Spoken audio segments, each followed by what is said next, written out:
माझ्या ह्या चॅनलवरती आपल्या सगळ्यांचं मनापासून स्वागत आहे। आता नवरात्र जवळ आलेला आहे आणि नवरात्रामध्ये बऱ्याच जणांचे उपवास असतात। तर अगदी 10 ते 15 मिनिटात होणारे हे मेदूवडे, उपवासाचे मेदूवडे आणि त्याचबरोबर अगदी 5च मिनिटात तयार होणारी ही उपवासाची चटणी देखील आपण बघणार आहोत। अत्यंत सोपी आणि साधी अशी रेसिपी आहे। नक्की सर्वांनी ट्राय करा। तर उपवासाचे मेदूवडे बनवण्यासाठी इथे 1 कप भरून वरई घेतलेले आहे। काही भागांमध्ये याला भगर देखील म्हणतात। तुमच्या भागामध्ये वरईला काय म्हणतात ते मला कमेंट करून सांगायला विसरू नका। तर ही आपण वरई घेतलेली आहे। रव्यापेक्षा आकाराने थोडी मोठी असते। तर ही तुम्ही स्वच्छ निवडून घ्या आणि त्यानंतर आता ही 1 कप वरई आपण मिक्सरच्या भांड्यामध्ये टाकणार आहोत। त्याचबरोबर इथे 1 कप वरईसाठी आपण 3 चमचे भरून साबुदाणा वापरणार आहोत। तर इथे नॉर्मल जो साबुदाणा आपण खिचडी करण्यासाठी वापरतो तो तुम्ही वापरू शकता किंवा मग छोटावाला साबुदाणा देखील तुम्ही 3 चमचे भरून टाकू शकता। तर आता हे आपल्याला मिक्सरमध्ये फिरवून घ्यायचं आहे। लक्षात ठेवा, अगदी बारीक पण पूड करण्याची काही गरज नाही। अगदी जाडं भरडं जरी हे पीठ झालं तरीही चालू शकतं। व्हिडिओमध्ये तुम्हाला दिसतच असेल अशा प्रकारे जाडं भरडं हे पीठ आपण मिक्सरमध्ये करून घेतलेलं आहे। आता पॅन गरम करून घ्यायचा, त्यामध्ये तेल किंवा तूप गरम करून घ्यायचं। तर इथे 1 डाव तेल गरम करून घेतलेलं आहे। त्यामध्ये जिरे टाकायचे आणि 1 हिरवी मिरचीचे तुकडे करून त्यामध्ये परतून घ्यायचे आहेत। तुम्हाला तूप आवडत असेल तर तूप देखील तुम्ही या ठिकाणी तेलाऐवजी वापरू शकता। जिरे जर चालत नसतील उपवासाला तर नाही टाकले तरी चालेल। आता या ठिकाणी आपण साबुदाणा आणि वरईची जी भरड केलेली आहे किंवा पीठ करून घेतलेलं आहे ते याच्यामध्ये टाकूया आणि मंद आचेवरती हे जे पीठ आहे ते चांगलं भाजून घेऊया। या ठिकाणी चवीप्रमाणे मीठ पण टाकून घ्यायचं आहे। मिरची जर तुम्हाला मिक्सरला बारीक करून टाकायची असेल तर तुम्ही ती वाटून घेऊन वापरू शकता। तर या ठिकाणी बघा 7 ते 8 मिनिटं छान मंद आचेवरती हे पीठ आपण परतून घेतलेलं आहे आणि 1 कप वरई आणि त्यामध्ये 3 चमचे साबुदाणा असं आपण हे पीठ करून घेतलेलं आणि या सर्व मिश्रणासाठी टोटल 2 कप पाणी मी इथे वापरलेलं आहे। आता हे 5 ते 6 मिनिटांसाठी आपल्याला काय करायचं आहे, झाकून ठेवायचं आहे। जर तुम्हाला घट्टसर वाटलं हे तर तुम्ही अजून अर्धा कप पाणी याच्यामध्ये टाकू शकता।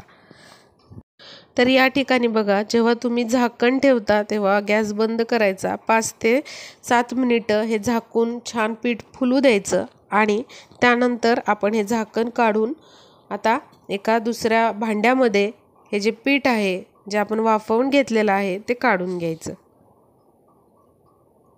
आता हे थंड होईपर्यंत आपण झटपट होणारी उपवासाची चटणी बघूया। त्यासाठी भाजलेले वाटीभर शेंगदाणे, 1 हिरवी मिरची आणि जिरे घेतलेले आहेत।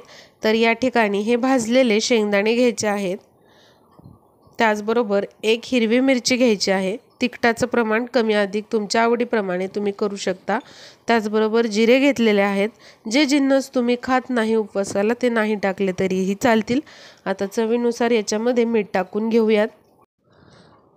याच्यामध्ये तुम्ही ओला नारळ देखील थोडासा वापरू शकता, पण जर तुमच्याकडे ओला नारळ नसेल तर नाही टाकले तरी चालेल।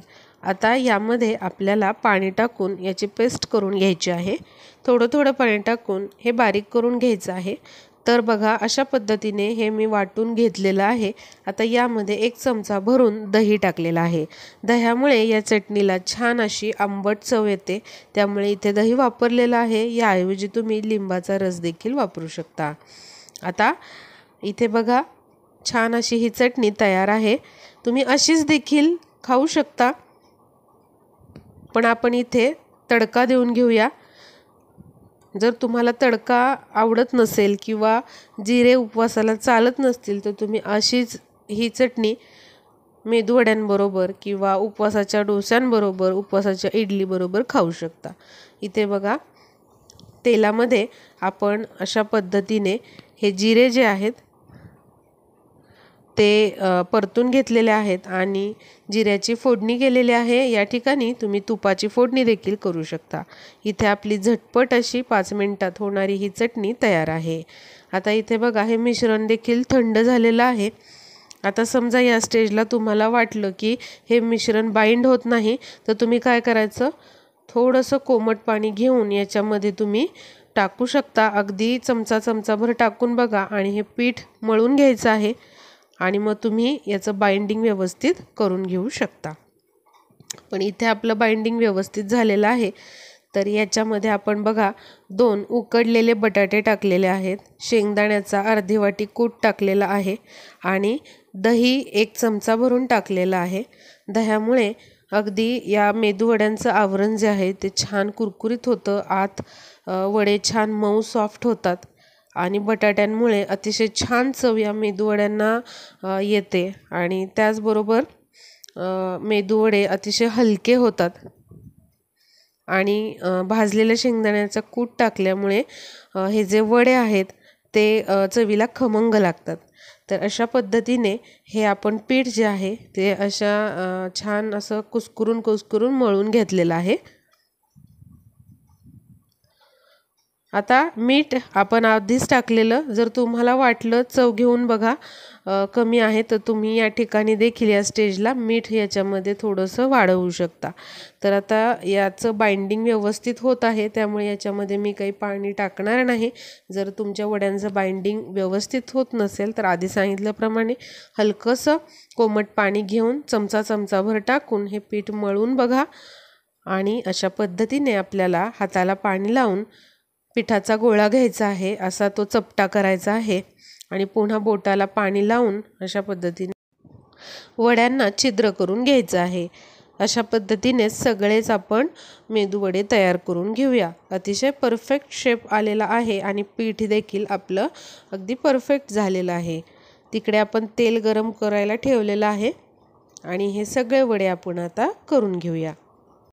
आता या ठिकाणी तेल गरम करून घेतलेलं आहे, याच्यामध्ये हे वडे सोडून घेऊयात आणि हे आपल्याला मीडियम आचेवरती तळून घ्यायचे आहेत। अगदी फास्ट गॅसवरती तळू नका, नाहीतर वरून हे वडे भाजले जातात म्हणजेच तळले जातात आणि आतून ते कच्चे राहतात। त्यामुळे मध्यम किंवा मंद गॅसवरच तुम्हाला हे वडे जे आहेत ते छान असे गोल्डन फ्राय करून घ्यायचे आहे।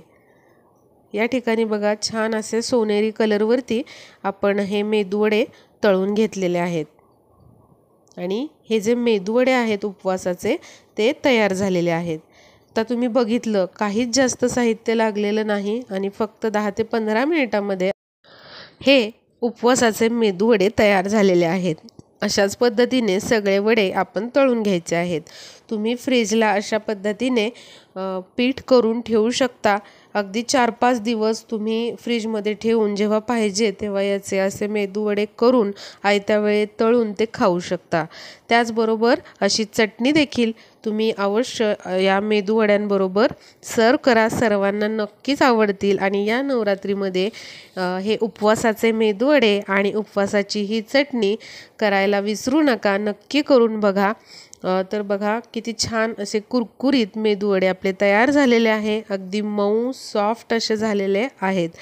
तर रेसिपी जर आवडली असेल तर जास्तीत जास्त तुमच्या मैत्रिणींना ही रेसिपी शेअर करा, म्हणजे त्या देखील अशा पद्धतीने झटपट उपवासाचे मेदूवडे आणि चटणी बनवतील आणि सर्वांना ही रेसिपी आवडेल। तर रेसिपीला लाईक आणि शेअर करायला विसरू नका। रेसिपी पाहिल्याबद्दल आपल्या सगळ्यांचे मनापासून धन्यवाद।